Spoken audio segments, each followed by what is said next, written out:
Selamat pagi buat kita semuanya. Kita akan menerima firman Tuhan. Sebelumnya marilah kita berdoa. Ya Tuhan Allah Bapa, kami bersyukur untuk pagi ini Engkau memberikan kami nafas kehidupan. Kami tetap Tuhan merasakan kehadiran Tuhan di tengah-tengah kehidupan kami, sehingga kami juga boleh Tuhan mengadakan dan mendengarkan firman Tuhan hari ini. Kami undang Engkau Tuhan, dalam hadirat-Mu lah kami mendengarkan firman. Dalam nama Tuhan Yesus kami berdoa dan mengucap syukur. Amin.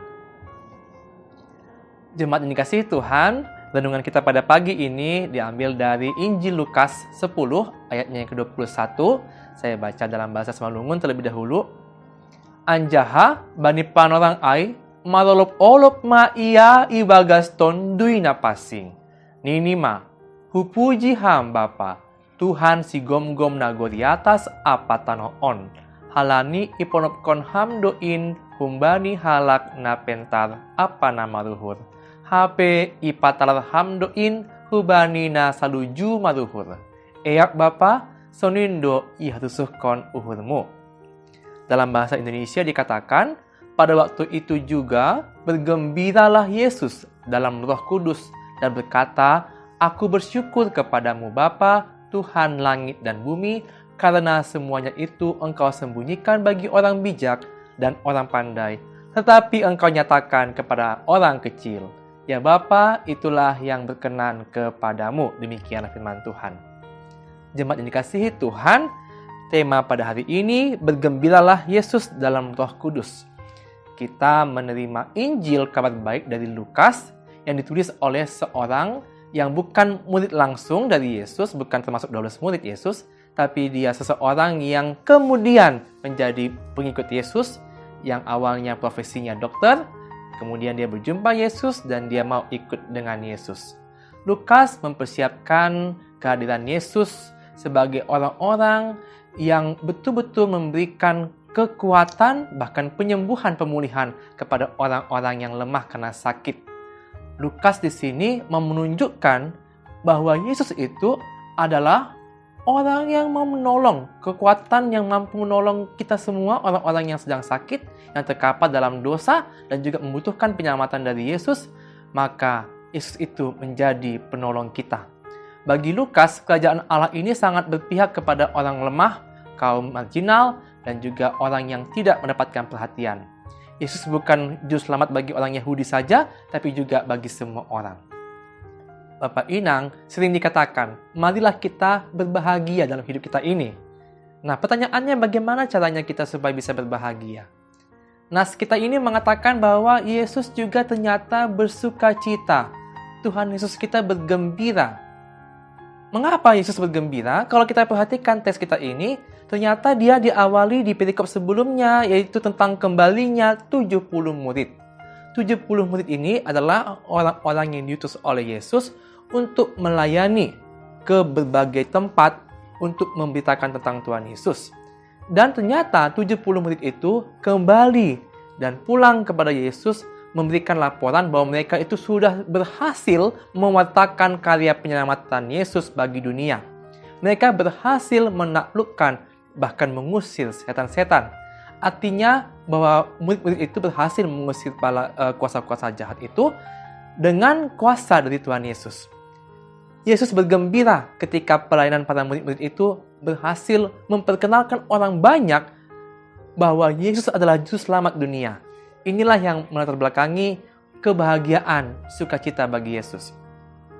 Semua keberhasilan itu ternyata juga disembunyikan oleh Bapa terhadap orang-orang bijak, orang pandai, tapi ternyata itu dinyatakan kepada orang-orang kecil.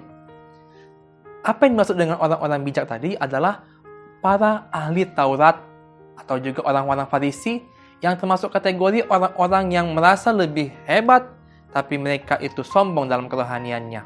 Mereka mengandalkan pemahaman logika saja terhadap Taurat, tapi tidak percaya pada Yesus Sang Juru Selamat dunia.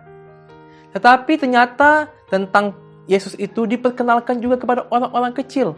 Orang-orang kecil ini siapa? Yaitu orang-orang yang rendah hati, orang-orang yang menyadari dirinya berdosa, tapi dia mau kenal dengan Yesus, mau menyambut Yesus, dan menerima Yesus sebagai juru selamat.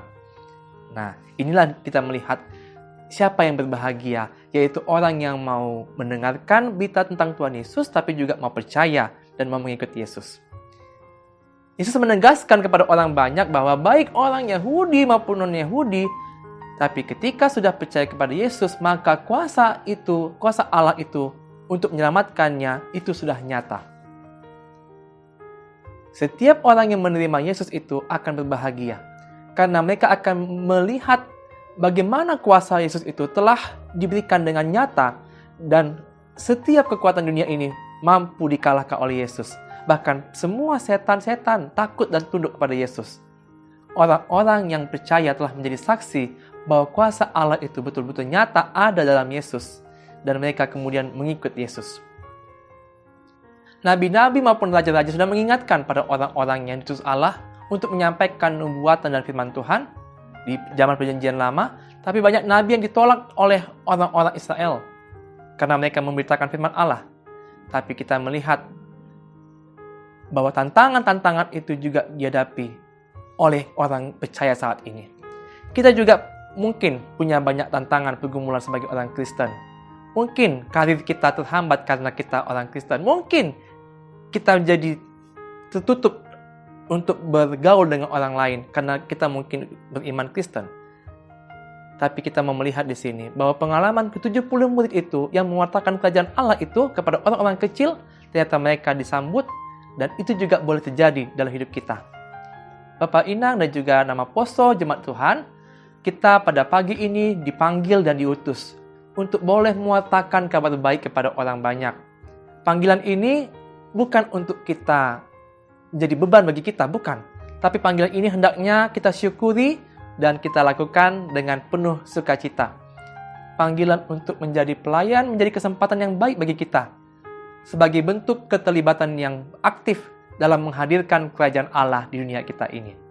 Dengan hadirnya kerajaan Allah di dunia ini, maka semua roh jahat akan semakin jauh dan tidak punya tempat di dunia ini. Dan hal itulah yang membuat Tuhan Yesus bahagia, bergembira, karena Dia sudah mengutus kita ke dunia ini. Berita baik tentang Tuhan Yesus itu menjadi juru selamat, itulah yang harus kita beritakan kepada semua generasi. Memang tidak semua orang terpanggil untuk ditahbiskan atau harus menjadi pendeta, tapi kita semua orang percaya itu punya peran serta untuk memberitakan kabar baik itu, menghadirkan keselamatan dari Allah kepada dunia ini. Mari Bapak Inang, jemaat terkasih, kita semangat beritakan kabar baik kepada orang lain, karena hari ini Tuhan bergembira mengutus kita untuk memberitakan kabar baik. Amin. Marilah kita berdoa. Ya Tuhan, kami bersyukur kepadamu, kami diberikan firman Tuhan yang begitu dahsyatnya untuk mendorong kami memberitakan kabar baik kepada orang lain. Ya Tuhan, kami bersyukur atas kebaikan-Mu, dan kebaikan-Mu itulah Tuhan yang ingin kami ceritakan kepada orang lain. Begitu banyak kebaikan Tuhan kepada kami. Begitu banyak hal-hal yang tak pernah kami bayangkan, tapi Tuhan berikan anugerah kepada kami dalam hidup kami masing-masing. Biarlah kami mampu bersaksi kepada orang lain, menceritakan kebaikan Tuhan, mewartakan kabar baik kepada orang lain. Terima kasih Bapa, dan nama Tuhan Yesus kami berdoa dan mengucap syukur. Amin.